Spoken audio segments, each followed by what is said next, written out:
Hi, this is interior designer Steve Adamko from Kalamazoo, Michigan.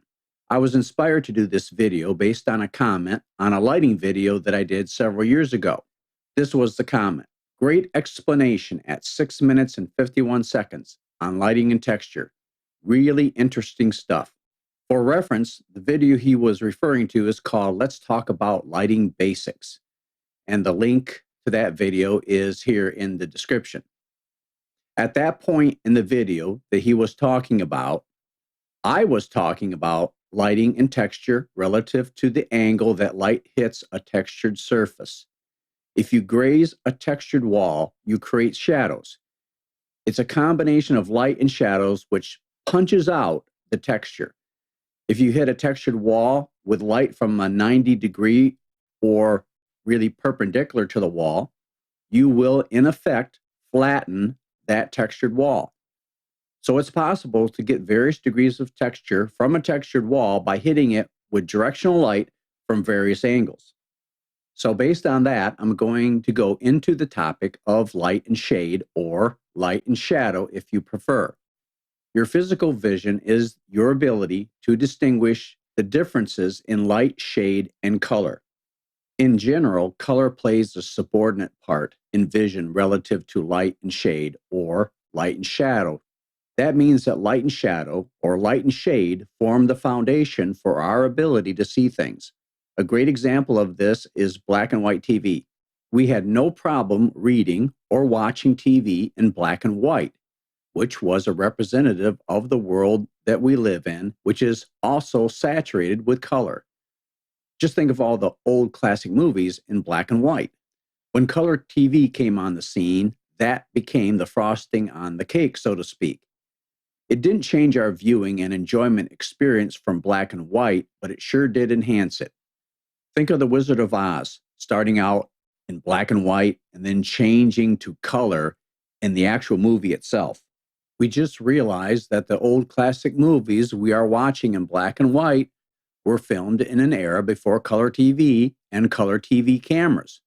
So if we were to use the human body as an example or analogy, the elements of light and shade, or light and shadow, would be analogous to the skeleton and the body, whereas color would be analogous to the clothing. Even in the realm of color, there are three attributes. They are hue, value, and intensity. Hue is the actual color, like red or green.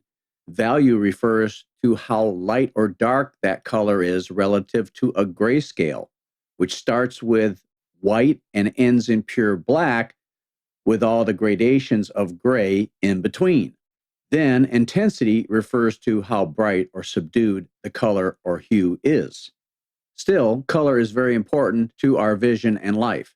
Take, for instance, red stop signs versus a green light and a yellow caution.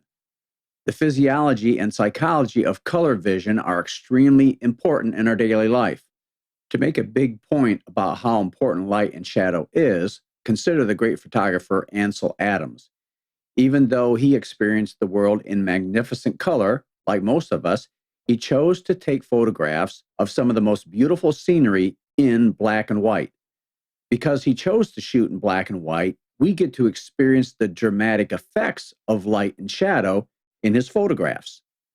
Light, shadow, and color all affect and influence the appearances of objects. This fact is important to all of us, and especially to those of us who are creative. The following quote will distill the essence of this. He or she who has learned the science of light, shade, and color, who has learned how to observe and to record them, and who has learned to manipulate them to produce various effects, has learned the means by which achievements may be attained.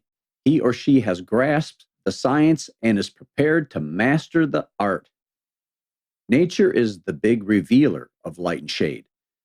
Natural lighting conditions are extremely important because architecture and sculpture are subjected continually to varying degrees of light.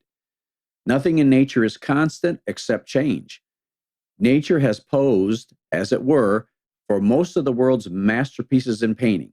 The effect of light and shade has produced many studies. Without light and its resulting shades and shadows, we would not be able to experience the world with all its wonderful array of textures, which enhance and enliven our very lives. Add color to all of this, and we do truly live in a wonderful and magnificent world. Therefore, let there be light.